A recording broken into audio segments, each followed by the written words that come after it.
And that has started. Okay, so to start the session, I would like to say that so this event is organized by Three Horizon Projects, with a special aim, basically, to get to know better each other and see how we can learn from each other, hear what the other one has to say, and present ourselves to each other's audiences. So that was basically the main goal of the project, of the event.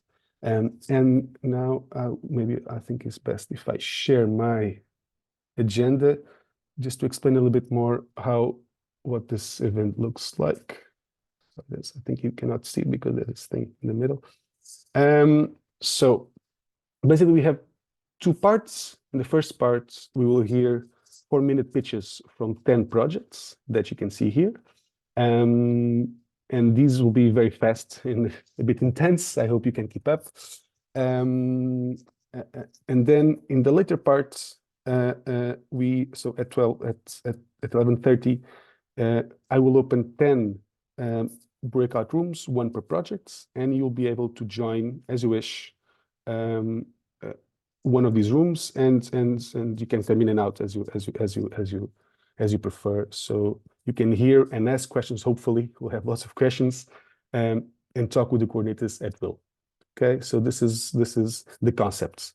5 minutes or so before 12, I will send a message to all the groups saying you have 5 minutes, and then at 12 we will close. There's no conclusions, as you can see, because it's really more about the interaction, not so much about summarizing what each project is going to say. Doesn't make much sense. So this is how we wanted to do things. With that being said, of course you can put your questions in the chat, but there's no Q&A during the pitches because it's a very short time for all these projects to speak. So please, people can of course answer your questions in the chat, but there'll be no verbal answers until we reach the pitch sessions. Okay. So I will stop here my presentation, and I would ask our first speaker, Isabella, from Link for Skills, to take the stage. Please, Isabella.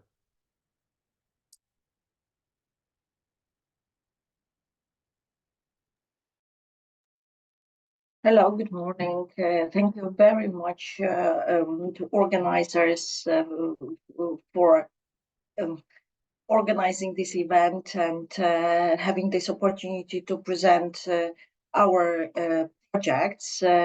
Some of them are completed, some of them are in progress, some of them are at the very beginning, like Link for Skills. Link for Skills is just the title, so the acronym is the title of the project, and it was it has started in January this year, so it's very young project. We have a global consortium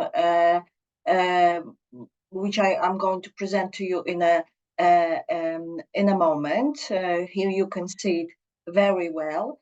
We replied to the call on global shortages and skill partnerships within the topic of transformations.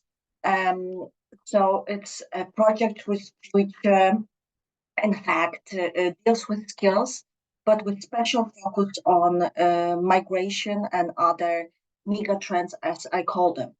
So let me start with wider reflections that skills are the most precious and resilient resources in contemporary societies and economies.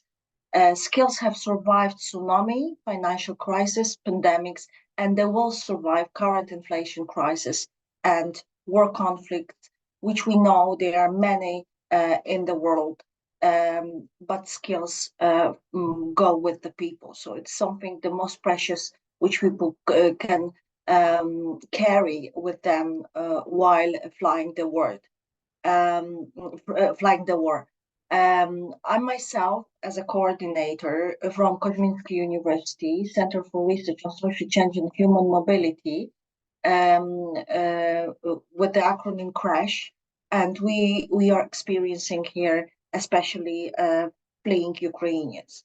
So as I said, Link for Skills needs to prepare a diagnosis of 5 mega trends and reply how we can address skill shortages, skill gaps in the world. So they are trends like automation and digitalization, or as well as work intensification. And we know that not all employers want to automate because it's still very expensive. So therefore, they go for migration solution. We also address demographic aging and shrinking populations, and we will model skills of those who will be coming in to the labor market from various cohorts. And we want to model also migrant populations, existing or established migrant populations in the EU countries. There's also greening of the economy, which we're not particularly addressing, but I'm also making a plea to my sister projects who are also here today.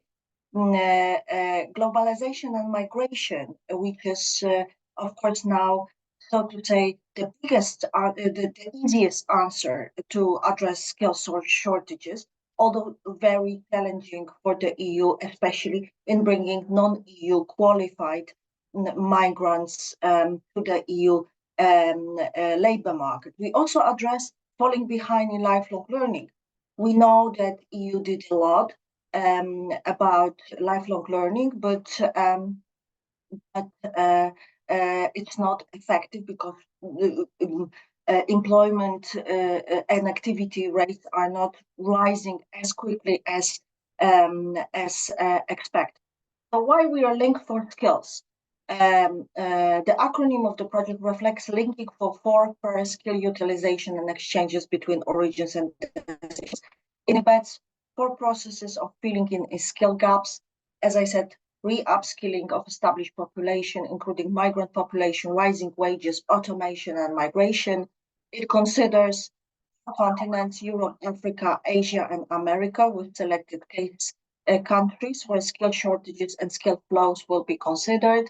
It takes a major groups of stakeholders on board of the participatory policy decision-making dashboard with EU decision-making, intergovernmental institution, and national decision makers. Our methodology consists of 3 pillars. First pillar, as I said, it's big demographic modeling made by YASA from Austria, the leading demographic institute, where we are going to look at skill shortages and matching needs in changing labor market, putting into the model various proxies of these processes of this mega trend. Then we have pillar 2, where renowned migration scholars are going to step in, and we will be studying and bringing very concrete data on migration skill corridors, matching origins and destinations. We have many partners from origin countries like Philippines, also twinning with Indonesia, Ghana, twinning with Nigeria. We have Morocco, we have India, Punjab and Kerala, because we cannot treat India as a one country. We need to really address regions. And then what I invite you already, all the projects which are here today, we are going to create policy decision-making dashboard with AI-assisted skill navigator. As we are going to use the latest methodology, we're going to train models with the knowledge base. So your outcomes, your outputs from the project will be very welcome, especially this publicly available, for training the models, for tuning the models, that they can address in the interactive way our stakeholders, which we are going to involve from the very beginning to create this dashboard, to ask them what they need, are they going to use it. So all in all, we are going to train our chat GPT on own knowledge base from all the projects which are available. So we are searching the the libraries already, some of your publication, I'm certain they are there. So all in all, we are going to study skill shortages in the EU countries to have a kind of overlook of the EU labor market and to put various ingredients to the model and to see what will happen if. So we are going to also prepare foresight scenarios. We are going to study in depth migration skill corridors and put everything into AI-assisted skill navigator, participatory policy decision making, not only dashboard, because there are not only visualization of data, but especially putting limited knowledge, which we want to control to a certain degree in order for the model not to hallucinate. And then, of course, also for decision makers to present them recommendations. So my warm invitation to all projects to be in touch and to supply outputs, outcomes, data sets, whatever you want to this model to be trained for policymakers in relation to skill gaps and skill shortages in the EU. Of course, it's high risk, high gain, as all Horizon and EU framework projects. It is a research project at the end, so it will be a testing part, but we are hope for the best. So good luck to everyone. You are very welcome to collaborate and to be in touch with us to create something which will be a critical mass of knowledge to work together. Thank you very much. Thank you, Isabella. Thank you. So very fast, I would move then to Constantino Giorgio from Skill Lab to take the floor. Yes, hello, good morning. Let me just share my screen real quick. So can you see the screen? Yes. Great, okay. So good morning, everyone. My name is Konstantinos Georgiou, and I'm a PhD candidate at the Department of Informatics of the Aristotle University of Thessaloniki. And I'm here today to talk to you about Skill Lab, a Horizon project that the Aristotle University coordinates. And let me start with a rather bold statement that we can all agree upon, that skills matter. People need skills to achieve goals and objectives. And let me make my point clear by showing you something that requires a tremendous amount of skill, which is IKEA. And I'm sure that I'm not the only one that has found himself in this situation right here when attempting to assemble IKEA furniture. And does this mean that I'm unskilled? No, it means that I just did not read the instructions carefully, or even at all, to acquire the necessary skills to assemble it. Hence, it is important that people acquire and hone their skills through appropriate mediums, which make them capable of achieving any objective. And in terms of furniture assembling, proper skills development can even help us to build this thing here. But what are skills in terms of their distinction? To put it simply, soft skills refer to general characteristics that concern an individual's personality, such as collaboration, communication, and leadership. Hard skills refer to more refined and technical knowledge, with a few examples from the field of IT being programming, statistics, and data analysis. And both are equally important in the workplace. And if one wonders where to seek trending skills in the European Union, there are many sources that fulfill this purpose. And these are, but not limited to, academic literature databases, official EU websites, such as Eurostat, grey literature from public organizations, such as CEDEFOP, for example, and job portals, such as LinkedIn, and databases of European research projects. And one has to know ways to navigate the plethora of sources to identify emerging and established skills. Fortunately, this does not have to be done manually. Hence, the final question in our storytelling is, how does one know which skills to select and which ones to invest? In other words, how is skills acquisition achieved? One way is via expert judgment and recommendations. Another way is through academic learning, courses, and learning pathways. Of course, a more applied way is through the industry by entering the labor market and learning by practice. Finally, social media platforms such as LinkedIn offer viable overviews of required skills. Still, though, it would be nice if this information could be condensed and gathered in one common hub. And this is where our projects come to the rescue. SkillUp is an international project comprised of 10 organizations from 6 European countries, which aims at monitoring the European labor market measuring the supplied skills from active and potential workforce and the skills demand of organizations and companies. It began on January and will last for 3 years until December of 2026. The objective of SkillUp is to build a unified platform that will accumulate data from various sources, including job portals, grey literature, European official statistics, among others. Our goal is to use machine learning, artificial intelligence, data analytics, and statistics in order to bridge the gap between supplied and demanded skills and offer novel ways of assessing skill sets. This will benefit European citizens with upskilling strategies, educational pathways, organizations with recruiting plans for HR departments, educational institutions with curricular design recommendations, and policymakers with practical suggestions on proposing policies revolving around upskilling in the European Union. We have envisioned SkillUp as an intuitive platform that will offer advanced analytics across the EU 27 countries and will be fully accessible by all interested parties. And ultimately, our efforts strive to prove one point, that in the end of the day, skills do matter. Thank you very much. I will happily answer any questions. Thank you, Giorgio. Thank you so much. And keeping for the time, please, every speaker, keep to the time. It's very important. And I would now then ask Ludwig Martin from SkillMeet to join us. Do you see my screen?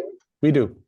Yeah. So thank you to attend this interesting workshop. So I represent the SkillMeet project that is for skill for the labor markets in the digital and green transition. So it's a Horizon Europe project that began early this year. And our consortium leader is TNO from the Netherlands and led by Swendam Hardy Guzel van Zolun. And I'm from the Luxembourg Institute of Socioeconomic Research, LISO.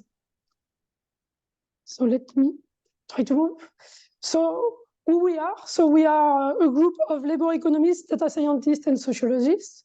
We come from 8 universities and research institutes, and you see our logos here. And we cover 6 European countries that are Bulgaria, Italy, Germany, Luxembourg, the Netherlands, and Poland. And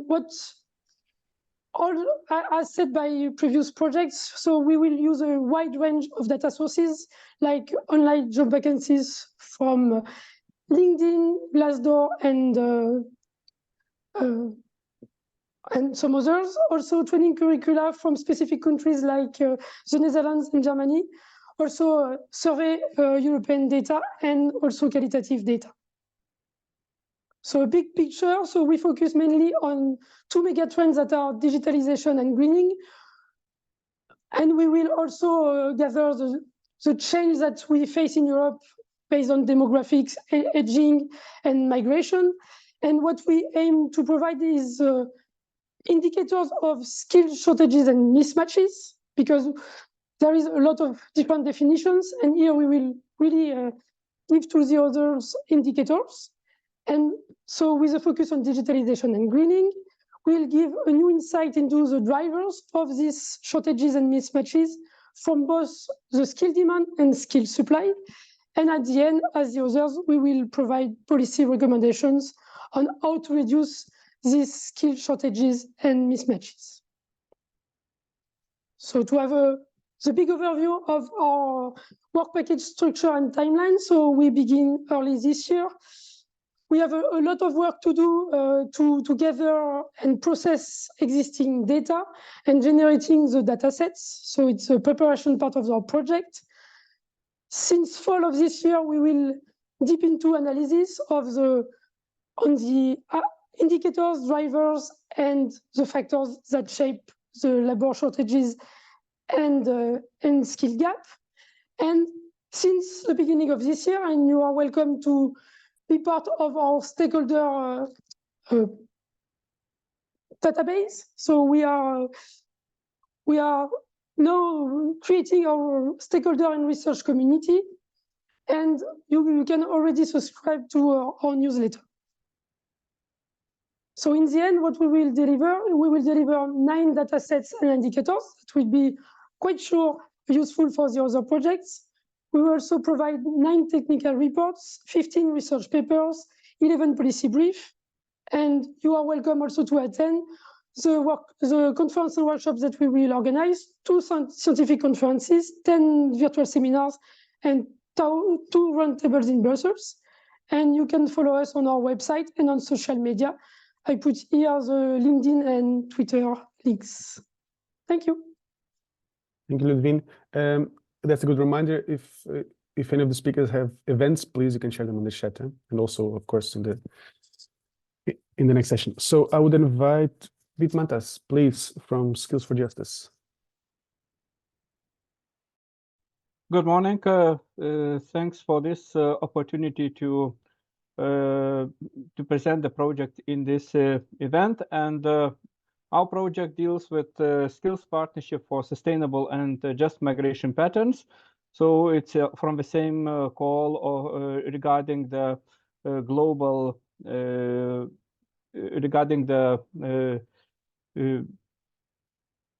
global shortages and skill partnerships. The main goal of our study, of our research study, is to develop systemic analysis of skill shortages in 11 countries. So we have 5 EU countries, and we have 6 countries outside the European Union, origin countries, in the context of global workforce migration by providing research-based evidence on niche and development of skill shortages. It also will explore the potential of different skills partnerships to tackle these shortages in the countries of origin and destination. So you can also find some the already prepared website of our project. We have several main activities. Currently, we are working with the designing of a shortage model for recruitment of skilled workers in destination countries. So France, Germany, Italy, Poland, Lithuania, Norway, and United Kingdom. And in parallel, we also do evaluation of the labor market in analyzing matching skills needs and shortages of skilled workers in the countries of origin, Ukraine, Turkey, North Macedonia, and Ethiopia. And then, of course, we will compare the findings of these two work packages, of these two research activities, and on this basis, we'll develop also research reports and papers, articles. Then next year, we are starting surveying skilled migrant workers in the countries of destination and origin from the partnership. And here we will make also quantitative study of migrant workers, and we will have a qualitative study interviewing migrants, returned migrants in each partner country. So it will take next year, and it will deliver us the perspective of migrant worker to skill matching, and also on how skill matching contributes to the development of sustainable pathways and patterns of migration. Of course, from the individual perspective, from the perspective of how they develop their migration pathways. Then we will have analysis of conditions of local development processes, of foreign upskilling and recruitment, capitalization of positive effects of migration for skilled development. It will be done in the first half of 2025. And finally, we'll prepare a toolkit for establishment and maintaining of skill partnerships between the origin, transitional, and destination countries, aimed to foster sustainable and fair practices of skill formation, mobility, and recruitment of migrant workers. That will be done in the last half year of the project, from July to December 2026. So we have 7 main work packages, and here you see the time schedule and responsible partners to implement these work packages. So we are a coordinating institution, Vytautas Magnus University. Then also Leeds University Business School is involved, which is responsible for the second work package. The third work package will be led by St. Cyril and Methodius University in Skopje. The fourth by University of Ankara. The fifth work package by Bremen University in Germany. Then we also have Warsaw School of Economics, responsible for work package 6. And then the seventh, again, dissemination is with Vytautas Magnus University. So our main target population, we target, of course, migrant workers or migrants This is our main targeted, so to speak, population of research. Of course, we will also look into other categories of migrants, including so-called forced migrants, refugees, and asylum seekers as well. I will not go into details about theoretical framework. The questions on this could be answered in the breakout sessions, but we are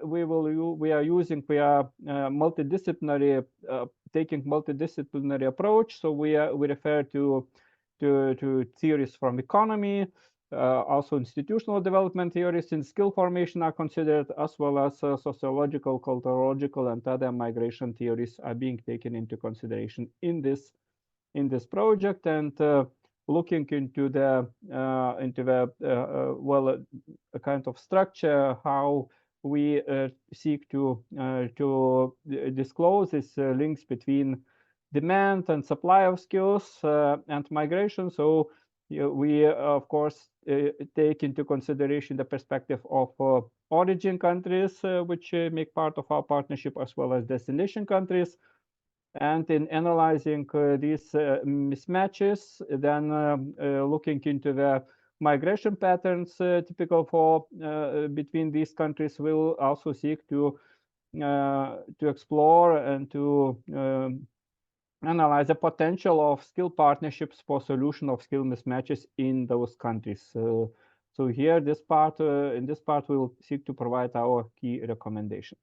So probably I will stop here. Thank you very much for your attention. And if you have any questions, I will be happy to answer and discuss them in the breakout session. Thank you.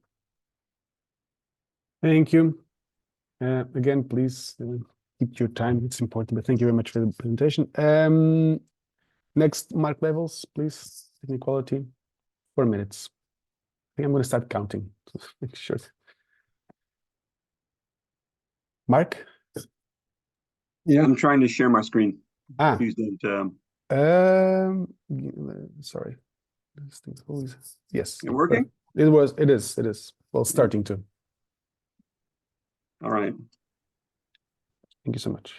All right, start the clock. I'm Mark Levels. I work at Maastricht University, and I coordinated the technical quality program between 2018 and 2022. And I've been told that the things that we talk about are a bit scary, so I thought I'd start with a picture of my dog. If you think that what I'm telling you is scary, then please picture the dog. Why is it scary? Well, technical quality was about automation and also about automation by AI and about robots. And when people talk about automation and AI, they tend to get a bit scared. So we tend to get these types of pictures in our head. You said creative, right? So I try to do my best to do it creatively. And people think about AI as, you know, this extinction possibility and singularities and whatnot. That's not what technical quality was about. It's about something much scarier. It's about AI actually coming for our jobs. And we started this program because of headlines like these. Robots are taking our jobs, and it's going to completely disrupt the labor market and so forth. And also because we can see in the data that machines are becoming ubiquitous. So the sales of industrial robots has been going up and up and up. We see that various firms are investing more and more in automation, and that has consequences. We also see that machines are getting better at stuff, partly because there's much more data available. The data availability for training models has been going up. So pattern recognition and distinguishing between dogs and chihuahuas and blueberry pies becomes much easier for machines. We also see computing power going up and so forth. And the algorithms themselves are getting better and better and better at actual skills that matter. So we have an AI that beats people at Go, at the best human Go players. We have an AI beating people at No Limit Texas Hold'em, poker player. Try to remember what type of skills you need to be good at these types of games.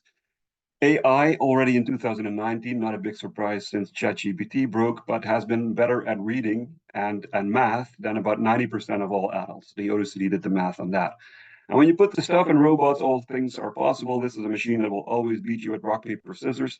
So there's going to be a disruption. And people tend to get a bit scared about this. Why is this so important? Because this is already possible with narrow AI. So these super extinction things that happens with a super general intelligence, and this is already possible now. And this is the most scary headline that I wanted to share with you. In 2018, a robot did something that none of us has ever been able to do. Assemble IKEA furniture When robots start to do things that you cannot do, then you have to start worrying. This is when I got the dog. We also start thinking about, what does this mean for labor markets? What does it mean for skill supplies? Because that's our bread and butter in Maastricht at ROA, where I work, and also what we should then do about it. And then when you look at stuff, you can see, when you look at various responses when going around, and then you see various biased ones. For example, we cannot predict the future. This is what people thought we would live like in 2000 back in the 1900s. Trains, flats on trains. Very hard because we extrapolate from what we know. Another response is, this has always been the case. Technology changes the way we work. Or another response yet, it hasn't happened yet. We see here somebody mopping a floor in a robot vacuum cleaner store. As long as that is the case, nothing is going on. When it does happen, people get worried about it all the time, no sweat. So we said, okay, let's try and scientifically research this. We do this in many different types of projects in our group. Techniquality being one of them, and we did that with a lot of different universities across Europe. Very nice. We answered 6 crucial questions that we thought were crucial. So one on work. How does this all impact work and skills requirements? And for whom does this matter and where? Second, about people, who is actually affected, which social groups are affected, and how will that then shape social inequalities?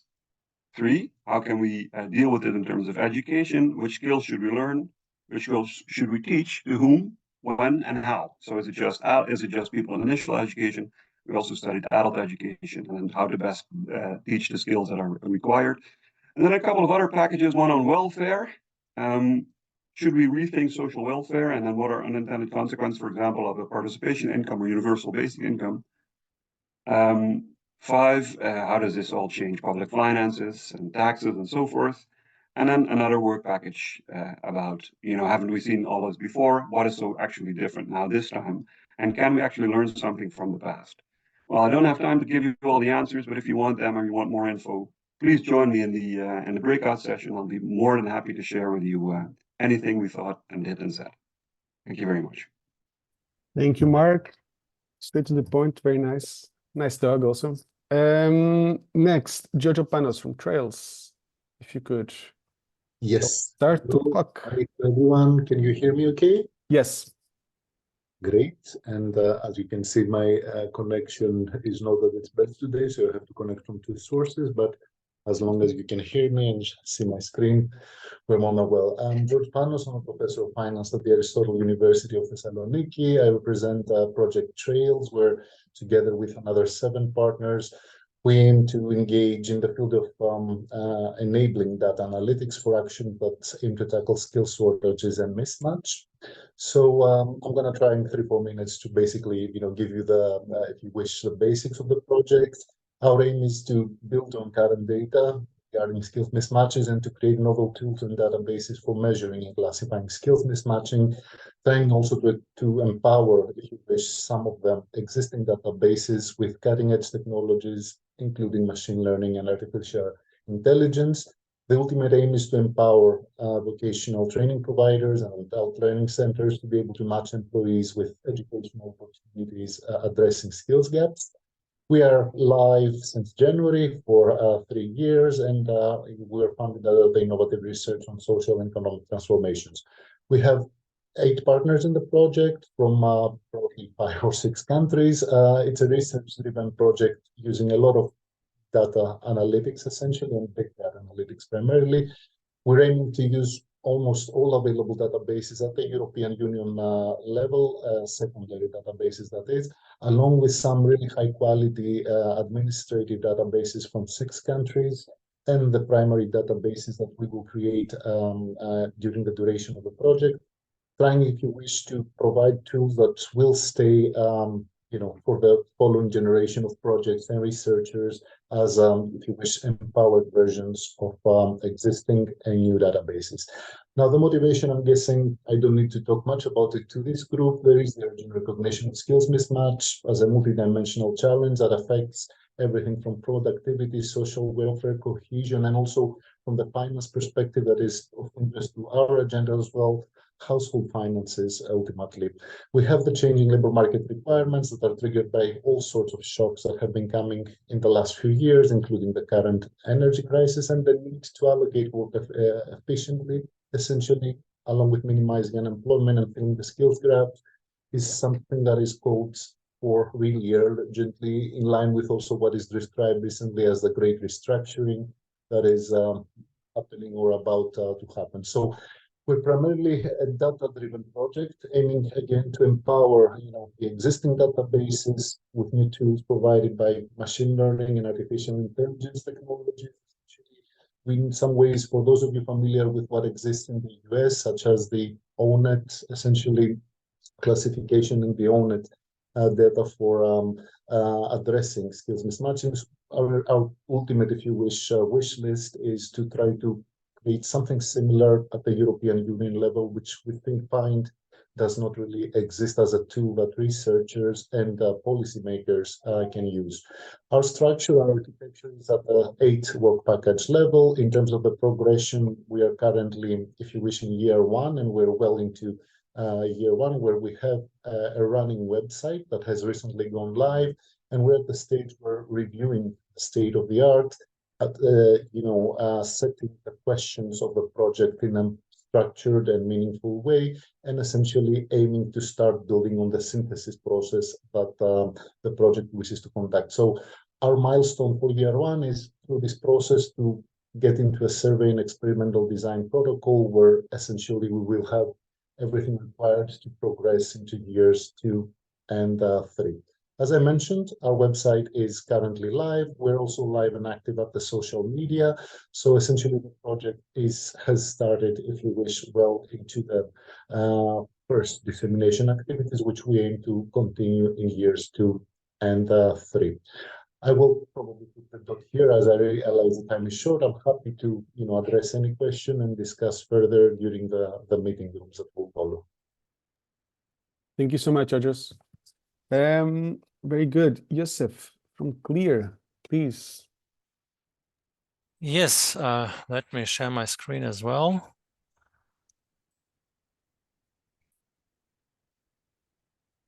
We can see it. Oh, okay, greatly. So good morning, everyone, and thank you for attending this event.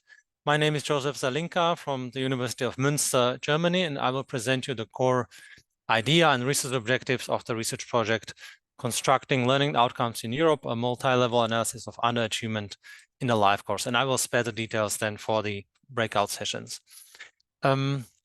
This event has been called to address the role of knowledge and skills for social and economic transformations. And indeed, the idea of the European community is based on strengthening economic growth and social inclusion. In this regard, skills are vital instruments that can guarantee long-term sustainable growth and ensure that the ongoing transformations are socially fair and just.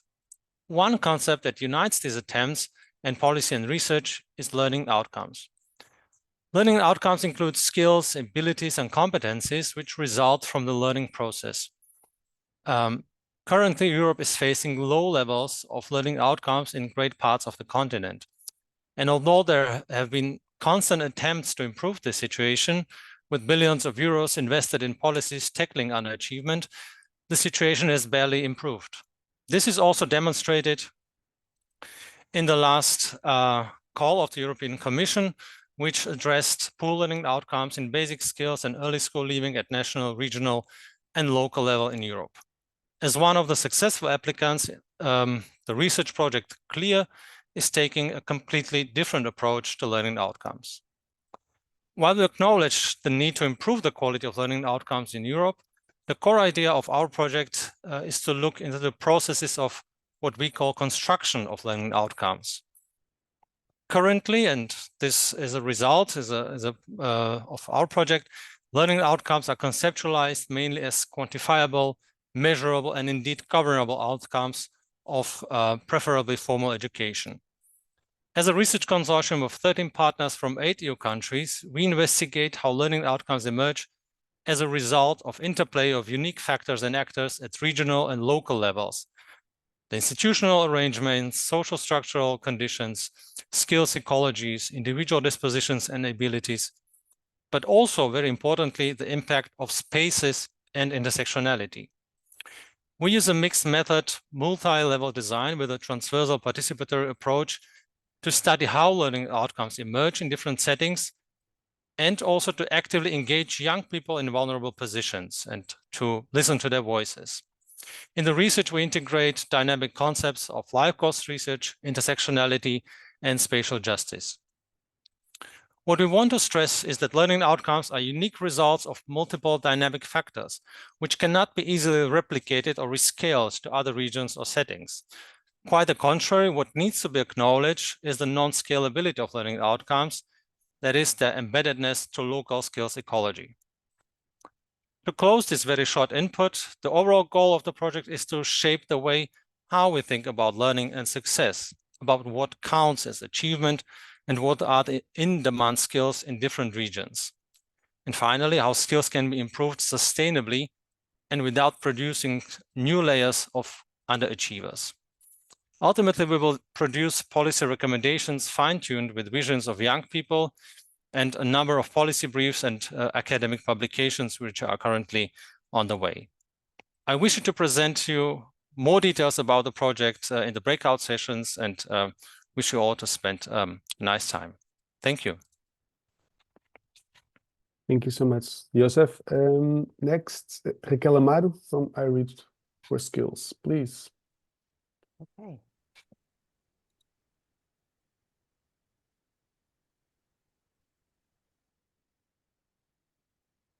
You're seeing my screen? We see it. We see it.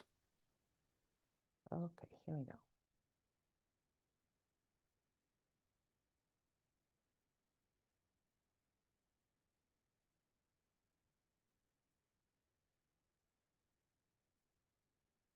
We cannot hear you, Raquel. Raquel? Can you hear? Sorry? Yes, hi. We couldn't hear you. I think you were muted. Oh, I was just playing a recorded presentation. It would be I'm sorry. audible. Okay, so when you share it, you need to click. There's a little option that says share your audio, or else we cannot hear it. So when you click share on the right side, yeah, on the right side, there's an option, share sound, actually. That's the name of it. I'm sorry, I'm not seeing it. I have share screen. So you click share screen. Sorry, yes. Okay. First step, click share screen. Second step, you select the content you want to share, and on the right side of that image, you have share sound. Yeah, yes. Sure. Yes, that's it. Let me just, sorry about this. I have just to go back to the top. Here we go. We can see it. Let's see if it. No. Strange. Not yet. So move ahead. I will try to Okay. go. Okay. We'll Okay. get In that case, I would invite Flavio from MEGASKILLS. Please take the floor.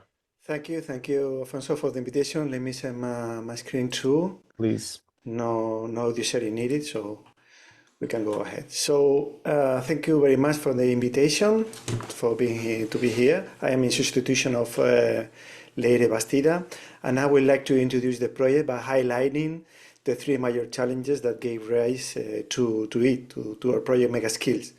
The first challenge, there is a high volatility in the labor market with a high demand for soft skills that allow applicants and employees to adapt and deal with said volatility, as mentioned previously by certain speakers before me today.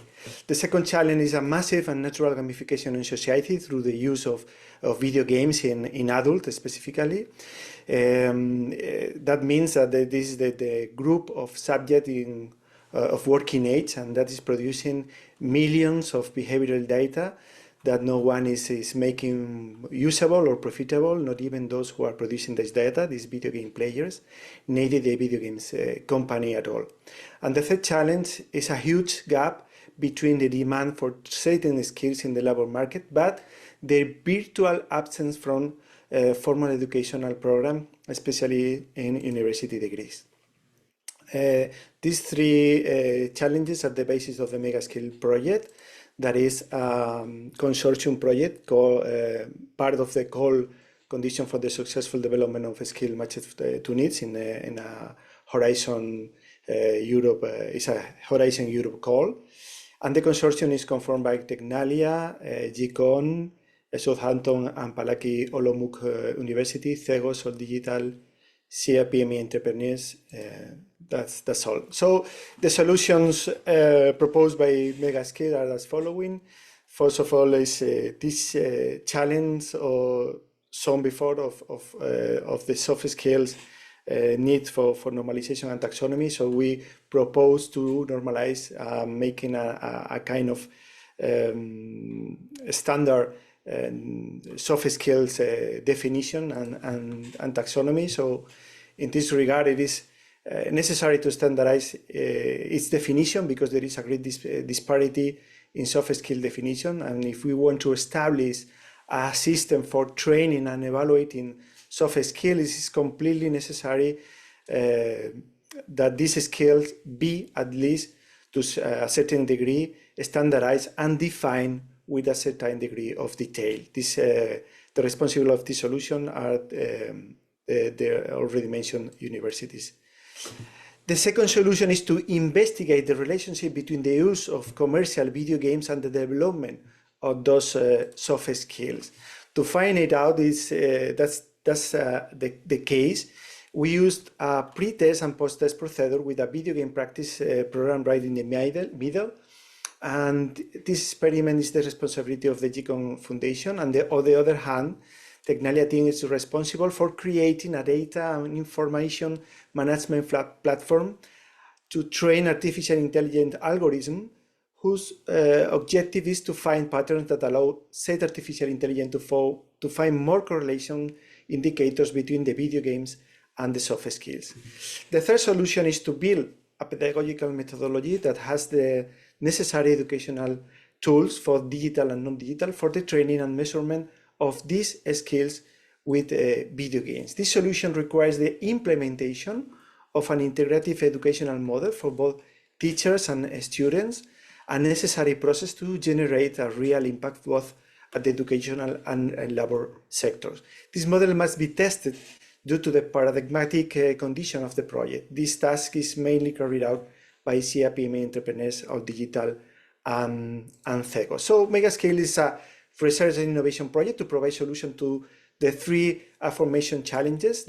First of all, the demand for soft skills in a highly professionalized labor market. The second one is a measure and parameterized data related to skills training from interaction with video games. And the third, create a tool that allows bringing the existing gap between the demand of soft skills in the labor market and the current inability of the formal education sector to train these skills. This is achieved through the effort in the standardization and selection of the most key soft skills for the current labor market. Second, by generating evidence of the relationship between video games and the training and detection of such soft skills. And finally, developing a platform, both methodological and technological, to improve the capabilities of the educational sector and to connect it with the needs of the labor sector. So thank you very much. I will be more than happy to attend your request in the breakout sessions, and these are our contact information. Thank you very much. Thank you so much, Flavio. And now I would give the floor to Sebastiano from young adults. Sorry, please. Sorry, I had a problem with my connection. Can you hear me well now? Yes. Okay. No problem. Thanks, and good morning, everyone. Thanks for being here. I'm sharing my screen. You should see it now. Yes. Okay, I'm presenting the young adult. Thanks. I'm presenting the young adult project, which was run between 2016 and 2019. And funded under the third call of the Horizon 2020 research framework. I'm just the presenter, as the project was coordinated by Professor Marcelo Paredo Amaral of the University of Münster, whom I see in the audience today, so I'm happy for this opportunity. The project was focused on the comparative analysis of lifelong learning systems in non-European countries: Austria, Bulgaria, Croatia, Finland, Italy, Germany, Portugal, Spain, and UK. to observe how lifelong learning policies can be or cannot be applied by young people, especially those in vulnerable conditions, as a support for managing their life trajectories. We have conducted research into 2 functional regions per country, namely 2 different areas that we have selected according to a criterion of relevance in terms of specific kinds of local labor markets, educational systems, skill ecologies, and so on. And we did not stick to, let's say, institutional boundaries. Our website is still online if you want to access it and to access to our public reports, policy briefs, and other materials. Concerning the overall questions that we have tackled by the research, although the very nature of lifelong learning policies and measures potentially makes them a tool for, on the one side, social inclusion and personal empowerment, and on the other side, for economic growth, they are often interpreted and implemented as instruments for fixing the workforce according to the oscillating labor market needs. Then this strong push towards improving individual employability, especially concerning policies targeting young people, resonates with the neoliberal vision, which focuses on individuals and their lack and aims to compensate it to provide the local system with an appropriate skill supply. Instead, due to the struggle they often face in navigating contextual uncertainty, young people may access lifelong learning policies by pursuing objectives that go beyond the professional domain and relate to personal growth, to the capacity to aspire, build life plans, and improve their self-awareness. The multi-level and multi-method research conducted in young adult drew from 3 main theoretical perspectives: the life course research, by which we have explored matches and mismatches between subjective goals and policy aims; the cultural political economy perspective, which analyzed the discourses and visions reproduced by policymakers in formalizing policy aims and constructing the ideal profiles of their target groups; and the governance perspective, which allowed us to consider the different levels shaping the implementation of lifelong learning policies, from the European to the regional and local one, and to analyze their embeddedness in the regional economies, in the labor markets, and also in the individual life projects of the young adults. For those who might be interested in exploring our main results, we have published 2 books after the conclusion of the project. The first book discusses the theoretical approaches as well as the methodologies applied in the project, and particular relevance here is given to the innovative narrative approach by which we have built case studies that allowed us to pull all the different strings of research together and integrate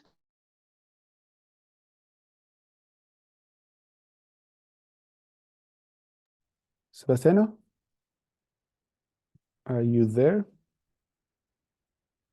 I think we've lost Sebastiano. Are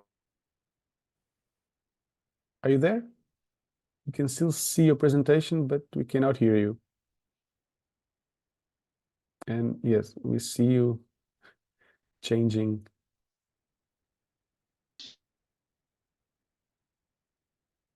You still here? Yes. Hi. Hi again. Can you hear me now? Yes, we can hear you now. Okay. Sorry, I don't know at which point of my presentation it stopped, but if you share it again, I might be able to tell. Yeah, So yeah. you were talking about the books. Was the slide just after the books? Okay, thank you.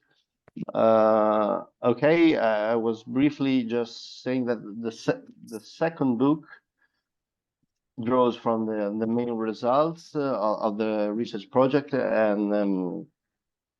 and focuses on different case studies that highlighted the main achievements deriving from the previous research.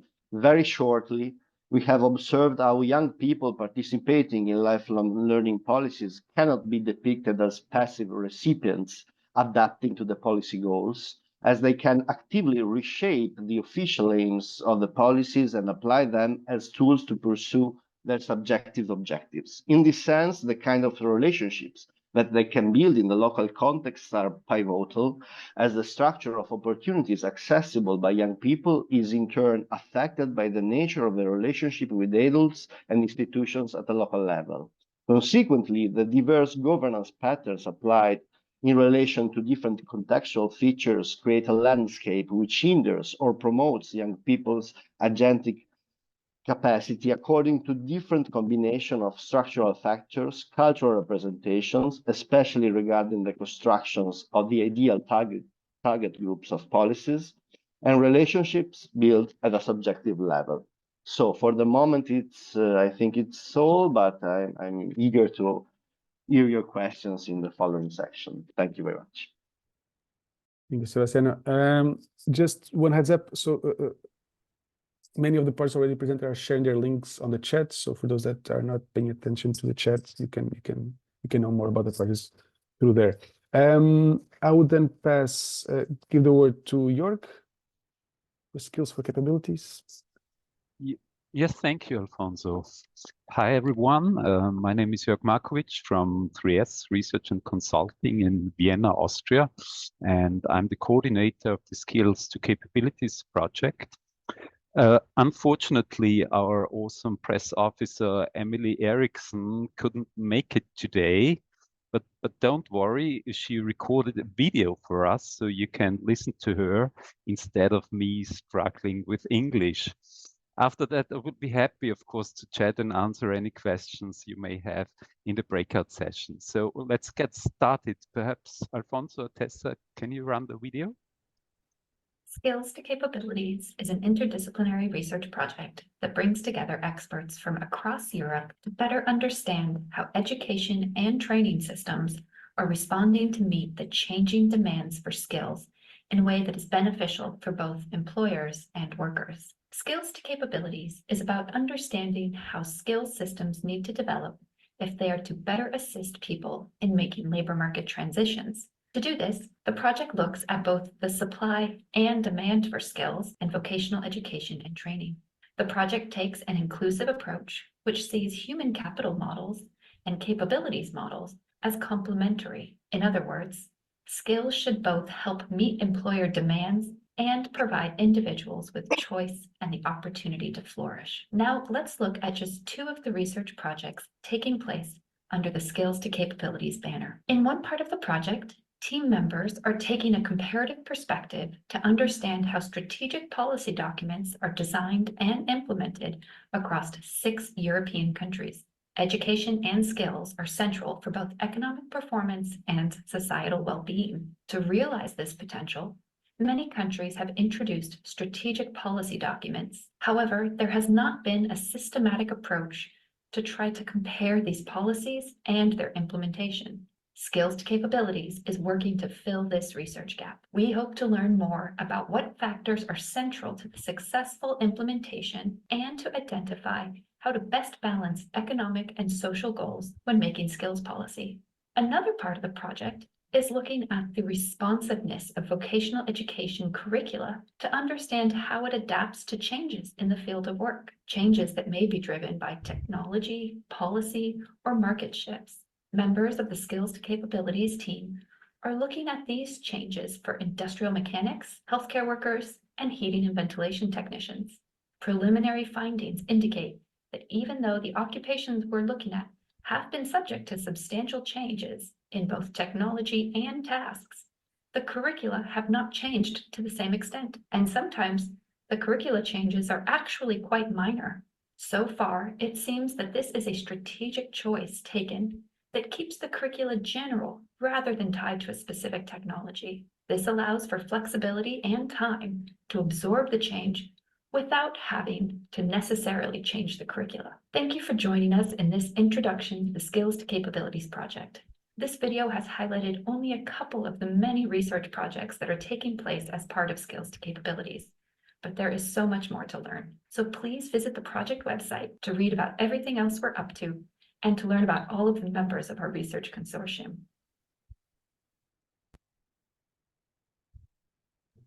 Thank you. So we have two more. First, then I would give the floor to Colleen. Sorry if I'm not pronouncing it correctly. From DC4S. Thanks so much, Alfonso. Can you guys see the Yes. screen? No, not the screen yet. No, we can hear you. It's like freezing all of a sudden. Well, I know we can. Perfect. Yes. Well, firstly, thanks to Alfonso and the organizers. It's great to see a couple of familiar faces here, but this is a great initiative to basically meet everybody else so efficiently. I'm here on behalf of Radboud University as coordinator of global skills for, global strategy for skills migration and development, and also here with my colleague Ksenia Ivanovic. And essentially, our project is looking to better understand skills shortages and foster skills development through our analyses and a multi-level evidence-based policies on labor migration governance and alternative ways to address these shortages.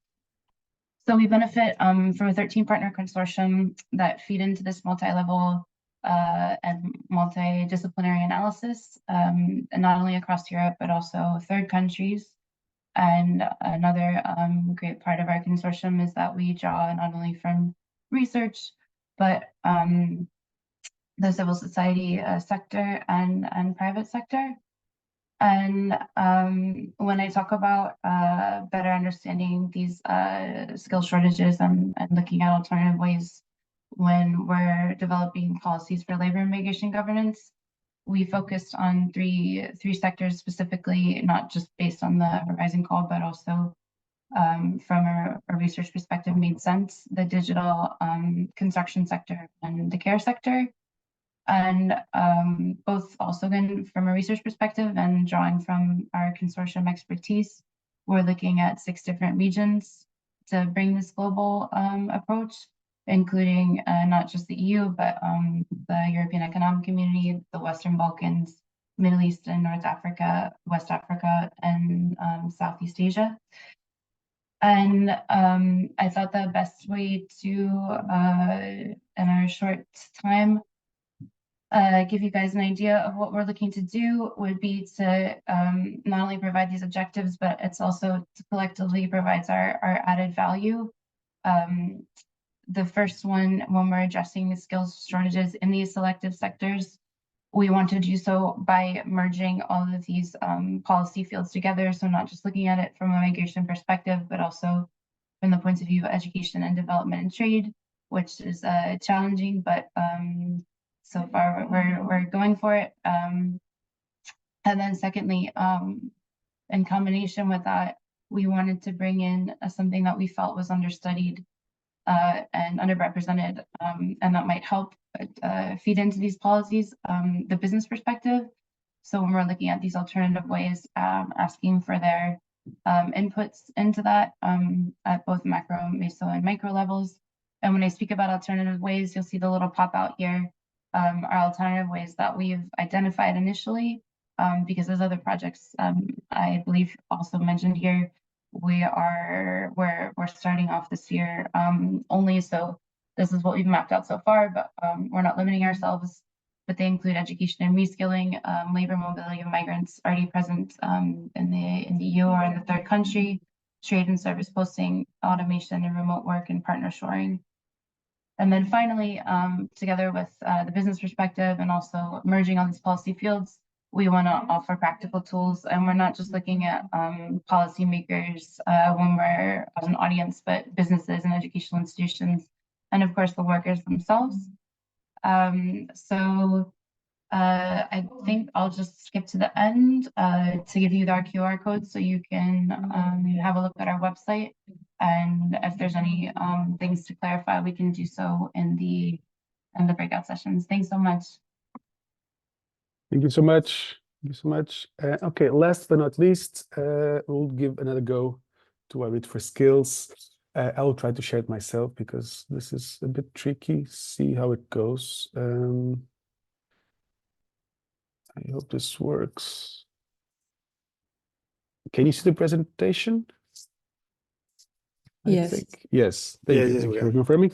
But I wonder, hold on, I might have some issues. Just optimize. Okay. No. Oh, wait. One sec, sorry. There. Let's see if we can make this happen. Good morning. My name is Raquel Amaro. Yes, I'm the sound is coordinator of shared. the I Read for Skills project. But you can make it full screen. Yes, and this should start Good morning. Yes. My name is Raquel automatically, Amaro, and right? I'm the coordinator of the I Read for Skills project. The I Read for Skills project, Intelligent Reading Improvement System for Fundamental and Transversal Skills Development, is developed by an excellence consortium of universities and research institutes, government departments, and tech companies from Portugal, Spain, Belgium, and Luxembourg, aided by an advisory board integrating experts from the Program for the International Assessment of Adult Competencies, the Swiss Federation for Adult Learning, the Agence Nationale de Lutte contre l'Illettrisme of France, and European Basic Skills Network.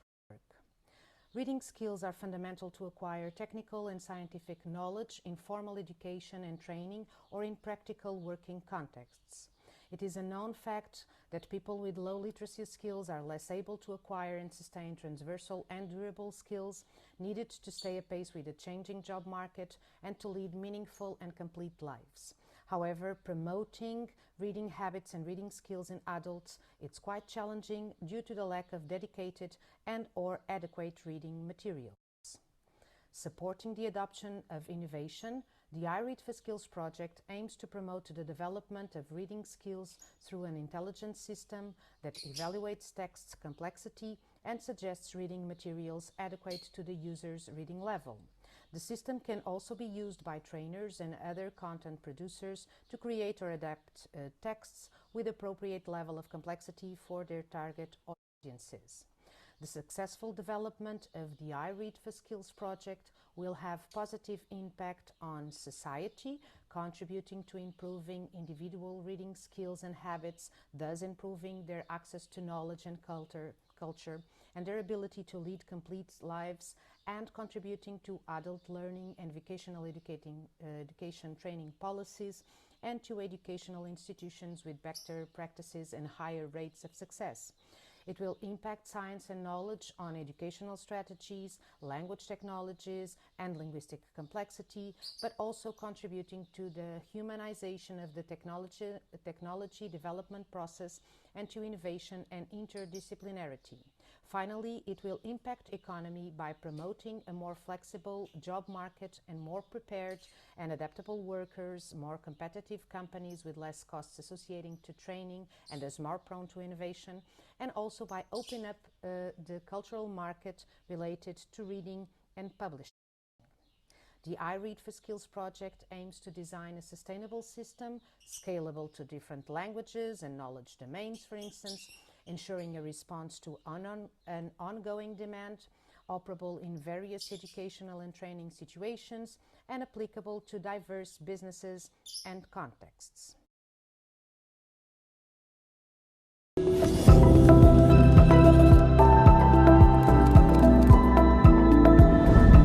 With I Read for Skills, the world of reading opens up to you. Discover books that are perfect for your interests and learning goals.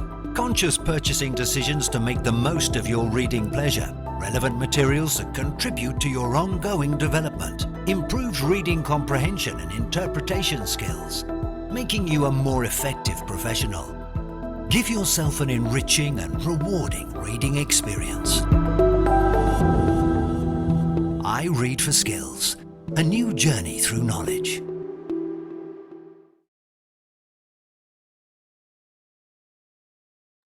Okay, thank you so much, Raquel and Anna.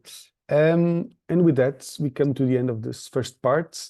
We actually, not behind schedule, but in front of schedule. I don't know. We have time. So my suggestion, and I was talking with Tess about this, that we could do like a 10-minute break since there was a lot of information, and maybe to give the audience a little bit of time to think of questions, see what they want to do. I will open the breakout rooms anyway. And so, so once again, because a lot of the people weren't here at the time. So in this next part, I will open 10 breakout rooms, one per or 12 actually, one per project, and the people that just presented the projects will be in their respective room, and you'll be able to ask and join these breakout rooms and ask your questions, comments, whatever. Just talk. So the point here is to exchange information, ask questions, and know more about the projects. Okay, so I will open now these rooms. So basically, you can manually, and the way you do this, so you should have like a little pop-up that says breakout rooms, and you can choose. You can come in and out of the room as you wish. So I would do maybe a 10-minute break. Would that be okay for everyone? Since it was a lot of information, I think. So yes, okay. So we'll reconvene, let's say at 11:20. So that's not too much time, and people don't get lost. And then you can join whatever rooms you want. At 12, I will close the sessions. I will send a little written warning 5 minutes before saying you have 5 minutes. Okay. So, well, it was a pleasure. See you soon. Some of you, others, not so much. Bye-bye. We'll reconvene at 11:20.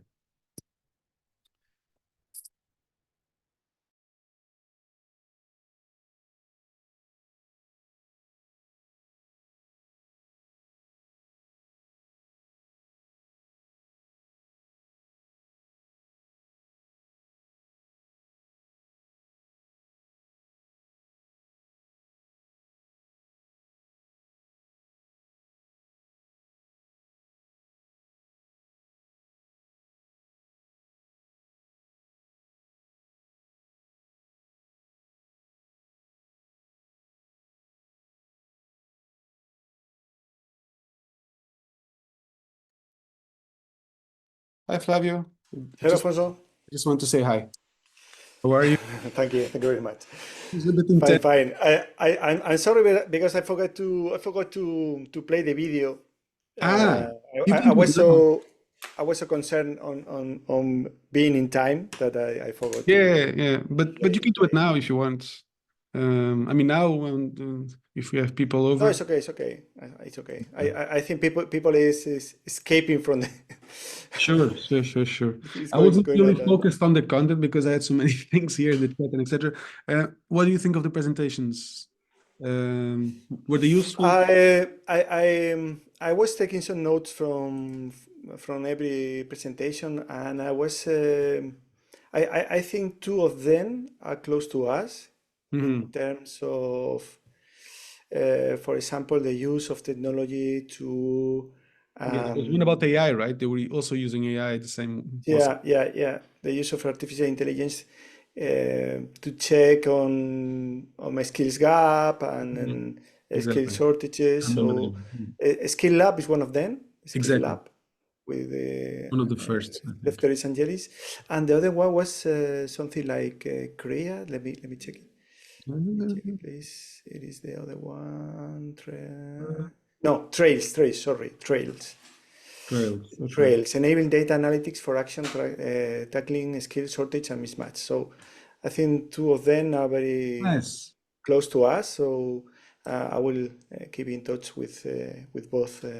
Nice. With both projects. Final event, it would be really nice, if you could perhaps if some of these events end more or less at the same time, to do something with them, because this clearly it's way easier to bring people in when you have more, because we had 150 registrations, 100 people came, which is great. I mean, it's not very common, at least. No. It was a lot of people to attending the meeting, so interesting on this thing, on this topic on skills. So yeah, congratulations. It was it's a nice job you done.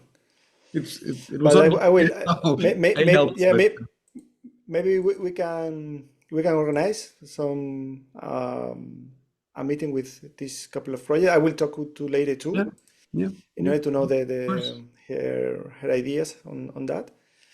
But I think at least we can maintain a meeting with this couple of projects indeed. Great. There's one thing I forgot to say, which was about the presentation, because a group of people were asking if we could share the presentations with everyone at the end.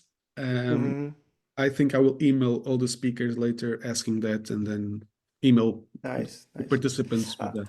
I always capture screen when I attend in a meeting, so I'm putting a Evernote file. Okay. So barely I have everything which been shown. So, but indeed, let me share with you the link of that. I really hope people don't go away, because I was discussing this with Tessa. Should we do a little break or not? Because people people will just go do something else. Let's see. Yeah. No, I think there's no. Yeah. No, I will wait 5 minutes more, and if no one is coming to the breakthrough sessions, I will. Yeah, I said 11:20, so let's see if they come. If they come, hopefully they will. But I think maybe people don't are not aware of they can connect to the rooms, maybe, because it's So I explained at the beginning, and hopefully I explained. So when I opened the sessions, you probably also received a pop-up. So I hope that was I saw. Or maybe by mobile or tablet, if they are using. Well, I don't know. Yeah, they will have problems to connect. There are some. Oh yeah, no. There are some rooms now filling up with 2-3 people. We'll see. Okay. Okay. Well. I'll be back in a bit, and then I think I'll jump to other sessions just to check. I mean, if you're doing nicely that way. Okay. See you. Thank you very much, Afonso, for everything, for organizing it. Bye-bye.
Hi everyone.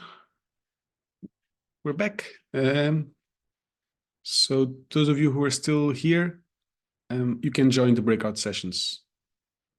If you have any questions, let me know.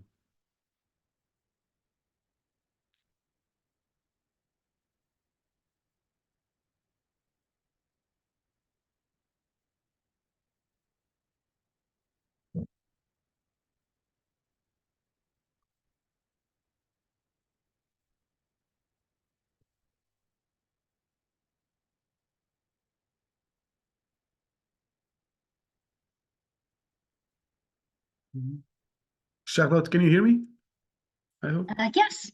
Yes, hi. It's easier this way. So to find the sessions, basically at the bottom of the screen, there should be a button called breakout rooms. It's possible that Join breakout room. yes. Thank you, Alfonso. I have another problem. I'm not the host in the breakout session, so I can't share my screen there. Can you help me, please? Yeah. Okay. You are now. It's because you logged off. You are now a host.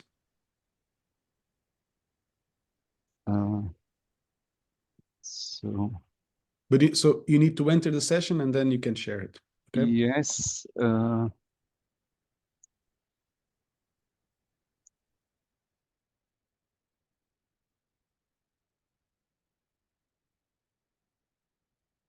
Okay.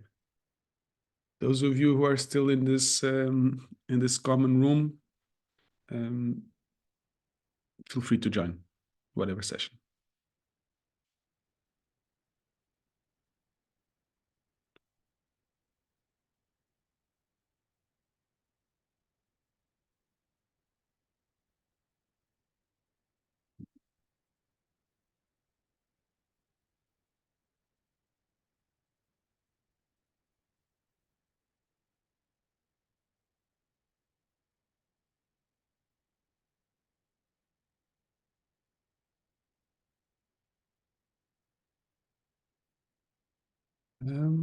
Hi, Mary. Can you hear me? I hope you can hear me. So there's no link to join the sessions. What you have to do is at the bottom of your screen, Zoom screen, there will be a button called Join Breakout Session. Can you hear me? Okay, yes, I found. You found it? Good.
I cannot get a hand on Afonso, but maybe we can. Hi, I'm here. Ah, there you go. Maybe some finishing words. But most of the people are in the sessions, huh? I can close the sessions, I guess, and make them all come here. Let's try that. Okay, so I'll close the rooms. No, just want to say bye. I said bye already to my group. Thank you, Alfonso. And yeah. Well, okay. I close all the sessions anyway. Thank you very much for everyone, the participants, the speakers. We will be sharing, hopefully, an email with the presentations of those that want to share your presentations. And there's also the recording. So I will email that as soon as we have a little bit of editing done. Thank you so much. If you have any questions about the projects, well, by now you should have all their contacts, all their links, which are in the chat. It was great. Thank you. Have a good day. Thank you very much. Thank you very much. Bye bye. Have a good day. Ciao, ciao. Bye bye.